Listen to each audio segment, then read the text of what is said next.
Hey guys, what's going on? Garanax here, bringing you another video on 7 Deadly Sins Grand Cross. So a few days back, we have seen a lot of videos coming up, quote-unquote, confirming that LostVayne will be coming in a 6-month anniversary celebration. It is a 99.9% chance that that is true, but at the same time, I also want to mention that that information is not official yet, since it's not from Netmarble Forum. So just in case LostVayne doesn't come, don't go around spreading rage and negativity, alright? So the 6-month anniversary is the 3rd of September, and that is a Thursday. Since the update always happens on Tuesday, we can probably expect the patch to drop on 1st of September instead. And that is about 10 days away. But let's not forget that banners usually last for 2 weeks, so even if you can't pull LostVayne right on the first day, you still have time to get more gems to try on the banner again. So technically, you have roughly 24 days more. So in these 24 days, you want to squeeze out every single gem that you can get. Now assuming that banner is the same as JP, we should be getting a guaranteed LostVayne for 900 gems. Currently I am holding on to 500 gems. I'm still short of 400 for the guaranteed LostVayne, so I would like to share with you my plan for getting those gems.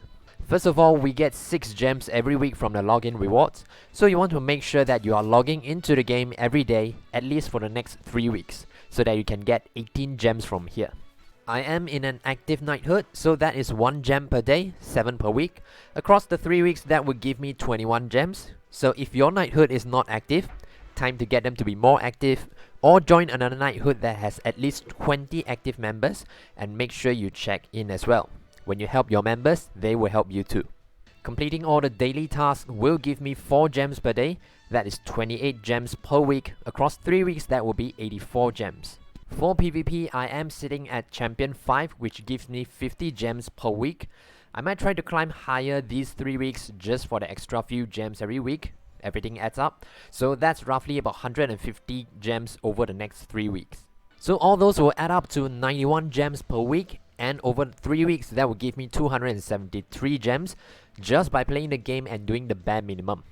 Of course, I'm still short of about 120 plus gems, so this is where the plan actually starts. What I've been doing is farming food. How can farming food help in getting gems? Because of affinity. Now once you have reached level 3 affinity for a character, you will actually get 1 gem. So if you have been neglecting the affinity of those characters that you don't usually use, now it's the time to farm food to get all your characters' affinities to at least level 3. Next week we should be having the half stamina event again, so you can take advantage of free stage half stamina next week to farm food. I usually farm SSR gears during the day and I farm food overnight, so when I wake up it will usually give me about 300 of each ingredient, so you can get a lot of ingredients that way to get your food. Then just feed the food to your character until at least level 3 affinity, but I usually like to go straight to level 5 for the cosmetics as well. Now this is one way of getting gems that is often neglected by players simply because they don't use other characters very often. And while we are on the topic of farming on half stamina, you might also want to consider changing up your farming team. For every stamina you spend using the character to farm, you build up their affection. Every 20,000 stamina you spend using the character, you get a heart, and once you get 5 hearts, you get 5 gems. And on every 5th step, you also get 10 gems instead. So that's 30 gems for 25 hearts. So if you have been using the same team for farming over and over again, you would have already maxed out their hearts, and that won't help you in getting the gems. For example, my farming team has always been Hauser and Gila along with some other characters that I want to level up, so I have already long maxed out their hearts. So if I want to get gems as well, continue to use them for farming is not the most efficient way. So what I have did for the past few weeks is that I've switched up my farming team to Green Lizhawk, Blue Demon Meliodas, Green Nunchuck Bum, and also another random character that I'm trying to level up. So now I've been doing this for a few weeks, and now my Meliodas affection is almost maxed out, so I'm going to switch him out soon. Any characters that has AoE attacks will be decent farmer. For example, if you're trying to get Dian's affection, Green Giant Dian would be the best because all 3 of her skills are AoE attacks, as you can see. But if like me you don't have a Green Giant Dian, you could use a Blue Giant Dian. Everyone should have her if you play through the story. She has 2 AoE attacks here, so that will help in farming. If you are trying to get King's affection, you could use Red Skinny King.